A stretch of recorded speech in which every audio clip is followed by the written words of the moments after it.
Have we sleepwalked into the end of the world? The Armageddon theory is already proving this.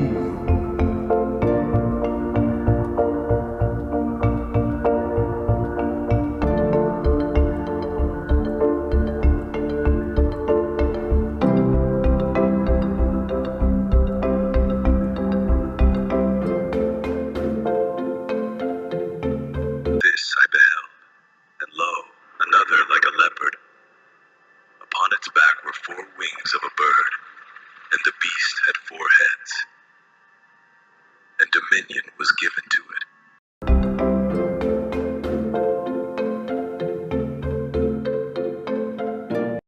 By such questions as how a mobile phone makes a call, and why, for most of us, a mobile phone is a part of our lives.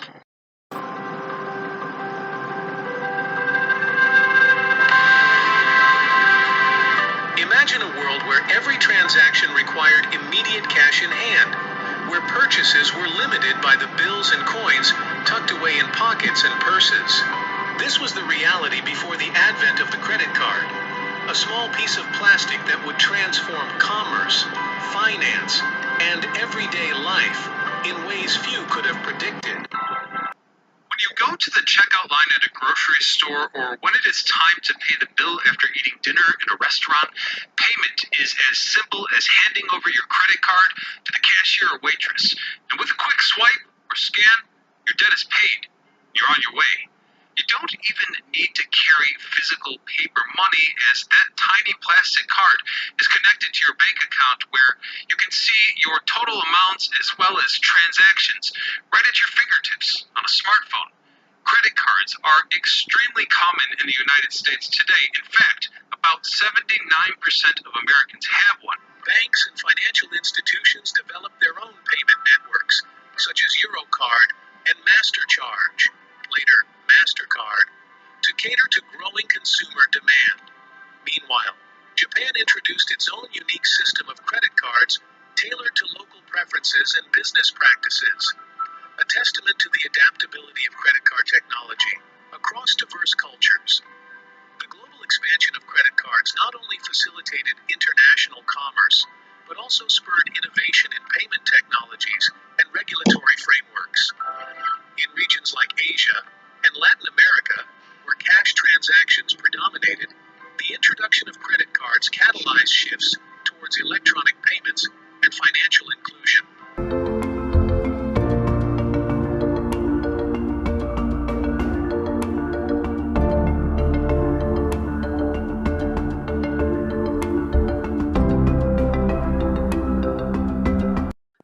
EMV for EuroPay, Visa, MasterCard may look simple. Just a plastic rectangle with a chip on it. But underneath the surface is a compact, highly integrated system, essentially a computer. And X-ray is one of the few ways we can see inside. So let's break down how it works.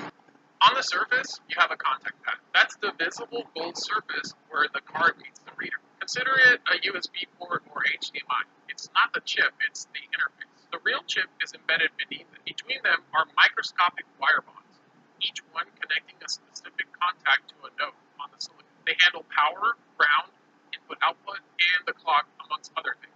These wires are thin, often aluminum or gold.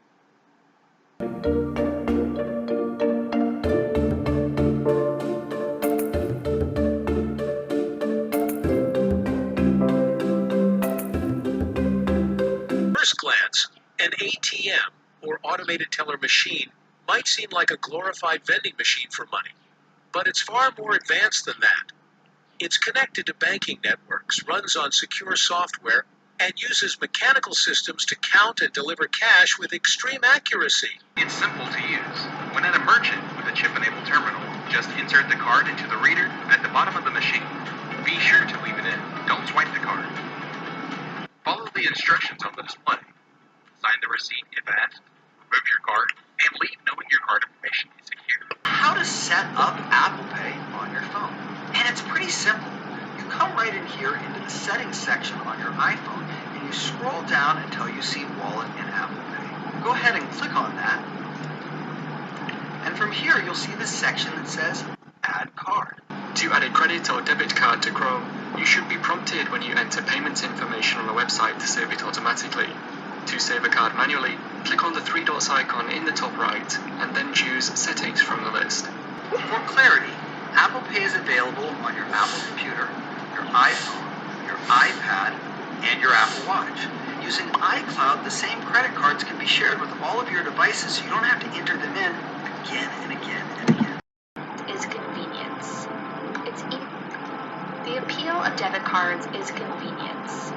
It's easier and faster for most people to carry a small plastic card than a checkbook or a wad of cash. The purpose of a debit card is to pay for goods and services with funds taken from that account. The funds are transferred immediately from the account to the vendor. Debit cards aren't always free. There are overdraft fees if you withdraw more money than you have in your account. If you use your card at an ATM not run by your financial institution, you may be charged a fee.